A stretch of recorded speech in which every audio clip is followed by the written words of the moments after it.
இலக்கை நோக்கி டுவர்ட் த கோல். இந்த நிகழ்ச்சிக்கு உங்களை அன்புடன் வரவேற்கிறோம். Praise the Lord. ஆண்டவராகிய இயேசுவின் இனிய நாமத்தில் உங்கள் எல்லாருக்கும் அன்பின் வாழ்த்துக்கள். 82ஆம் சங்கீதம் முதல் வசனம். தேவ சபையிலே தேவன் எழுந்தருளி இருக்கிறார், தேவர்களின் நடுவிலே அவர் நியாயம் விசாரிக்கிறார். சபை என்பது தேவனுடைய ஜனங்கள், ரட்சிக்கப்பட்ட தேவ பிள்ளைகள், ஆண்டவரால் தெரிந்து கொள்ளப்பட்ட அவருடைய சொந்த ஜனங்கள் கூடி வருகிற இடத்துல கர்த்தர் எழுந்தருளுகிறார். அவர்கள் நடுவில் தான் இருப்பதை கர்த்தர் வெளிப்படுத்துகிறார். எப்படி வெளிப்படுத்துகிறாராம்? தேவர்களின் நடுவிலே அவர் நியாயம் விசாரிக்கிறார். பாருங்க, 6 நாட்களும் நம்முடைய குடும்ப காரியங்கள், வேலைகள், தொழில்கள், சமுதாயம் சம்பந்தப்பட்டது, தனிப்பட்ட வாழ்க்கை சம்பந்தப்பட்டது, ஊழியம் சம்பந்தப்பட்டது, இப்பெல்லாம் பல விஷயங்களை நம்ம சந்திக்கிறோம்.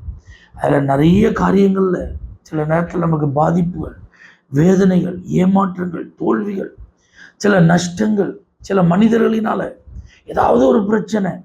அப்போ இவைகளுக்கெல்லாம் பரிகாரம் தேவ சமூகத்தில், தேவ சபையில் அவர் எழுந்தருளி இருக்கிற அந்த இடத்துல தான்.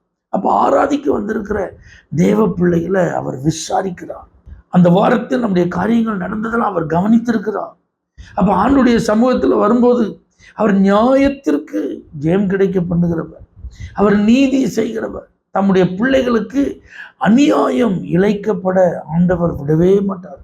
ஒரு நாளும் ஆண்டவர் அதை சம்மதிக்கவே மாட்டார். அப்போ ஆராதிக்க வருகிற தெய்வ பிள்ளைகளுக்காக ஆண்டவர் எழுந்தருளி நியாயம் செய்யும். உங்களால் பேச முடியாத காரியங்களாக இருந்திருக்கலாம், உங்களால் செய்ய முடியாத காரியங்களாக இருந்திருக்கலாம். நீங்கள் பேசுறது அவர்கள் உங்களை காட்டிலும் பலம் வாய்ந்தவர்களா, பணபலம் உள்ளவர்களா, ஆள் பலம் உள்ளவங்களா இருந்ததுனால உங்கள் நியாயம் எடுபட்டு போன சூழ்நிலையில் நீங்கள் வந்திருக்கலாம்.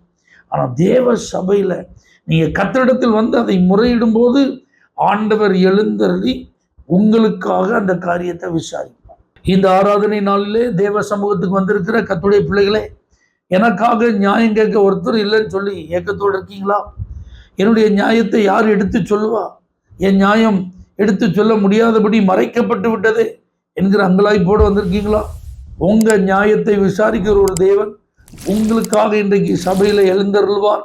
நிச்சயம் வருகிற நாட்களிலே அதற்கான நியாயத்தை கர்த்தர் உங்களுக்கு செய்து உங்களை ஆசீர்வதிப்பார். பரலோக தேவனே, தேவ சபையில கூடி வருகிற ஒவ்வொரு பிள்ளைகளையும் நீர் விசாரித்து அவர்களுக்கு செய்யப்பட வேண்டிய நியாயத்தை நீர் செய்து அவர்களை ஆசீர்வதிப்பீராக. இயேசுவின் நாமத்தில் ஜெபிக்கிறோம் எங்கள் ஜீவனுள்ள நல்ல பிதாவே, ஆமென்.